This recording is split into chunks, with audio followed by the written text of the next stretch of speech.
Hello guys! Welcome back to my channel. Today's video is another PR haul unboxing. So let's go ahead and begin.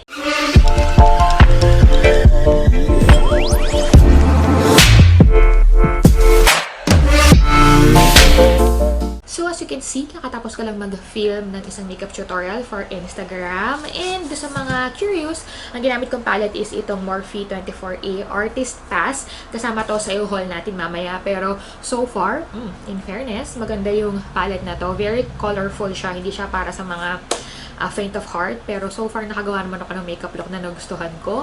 And meron mga konting glitters na ganap. Pero isa-isa na silang nahuhulog. Kaya bilisan na natin itong video na to. Let's start off with ColourPop, and nakita niyo na to sa aking previous videos. So, meron akong separate na video kung saan ni-review ko itong buong collection na to from ColourPop and Mulan. And dito yung pinakahulan nilang PR product na pinadala kasi nung nag-start na yung pandemic, nag-decide yung ColourPop na mag-stop munang magpadala ng mga products sa mga PR nila. So, ito yung pinakahuli, and yeah, super thank you dun sa mga naka-appreciate ng video.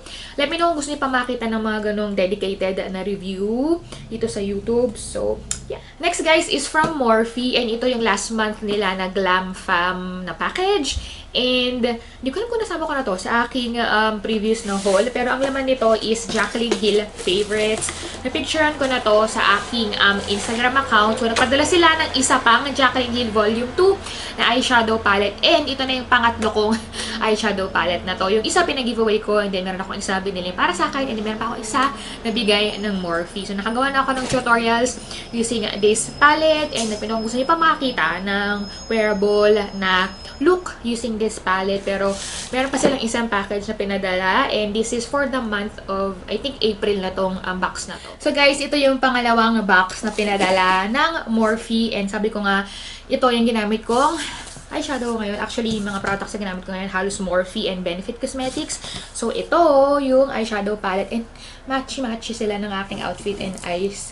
Diba? Yung packaging niya. Pero sobrang ganda niya. Medyo, actually hindi medyo, colorful talaga itong palette na to. And as you can see, dito sa baba, meron mga glitters, merong pressed pigment na merong star-star. So, yun yung ginamit ko. Medyo nahirapan nga ako and nahuhulog na siya. And then, meron din ng mga browns, mga taupe. So, pwede rin naman makagawa ng mga simple na look. Pero, diba, kung ganitong palette na yung merong kawain at bonggahan mo na, and gumawa ka ng mga colorful and mga sumisigaw talaga na look. Pero, so far, nagustuhan ko siya. Let me know kung nagustuhan nyo din tong look na to. And then, ang kasama nito is mga brushes. Ito, and this one. This is the M401, and this is M412 na brush.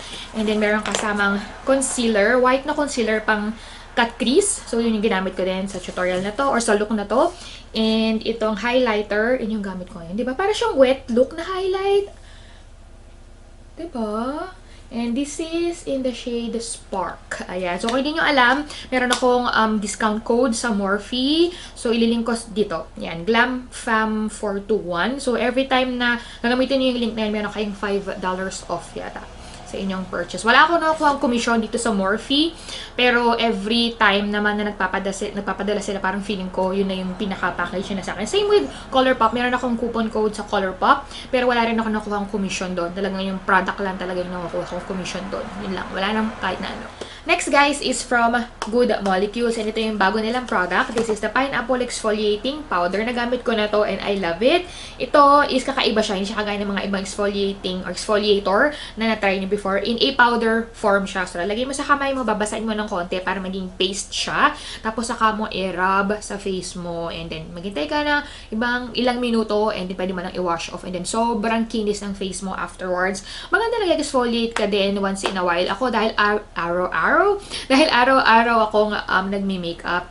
Siguro mga 3 times a week or 2 times a week ako nag-exfoliate. So, ito yung ginagamit ko lately and I love it. Good Molecules is very affordable na brand. Mabibili nyo sila sa Beautylish. Next guys, meron akong 2 boxes from Benefit Cosmetics, and nagulat ako nung pinadala nila to kasi pinadala nila lahat ng shades ng kanilang Precisely My Brow Pencil.